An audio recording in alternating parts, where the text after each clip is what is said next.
Rekaman CCTV yang memperlihatkan detik-detik Satpam di Jatinangor selamat dari kecelakaan maut di Kecamatan Jatinangor, Kabupaten Sumedang, Senin, 27 Januari 2025, viral di media sosial. Pria bernama Yuda itu nyaris dihantam mobil ngebut tanpa rem. Kecelakaan tersebut terjadi tepatnya di depan kantor BRI Jatinangor, Jalan Raya Sumedang Bandung, Desa Cikeruh.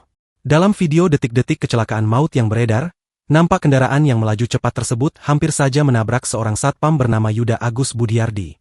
Ajaibnya, Yuda selamat dari maut. Yuda yang sedang memegang ponsel nampak sadar ada kendaraan yang melaju kencang ke arahnya.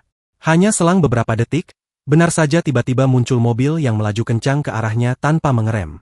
Yuda pun selamat dari maut setelah melompat ke kanan sedikit sehingga terhindar dari mobil merah yang melaju kencang tersebut. Meski selamat dari maut, Yuda menderita luka di lutut. Kasat Lantas Polres Sumedang, Muhammad Ali, mengatakan, ada 5 korban dalam peristiwa itu. 3 orang dirawat di Rumah Sakit AMC, 1 orang luka berat, dan 1 orang meninggal dunia.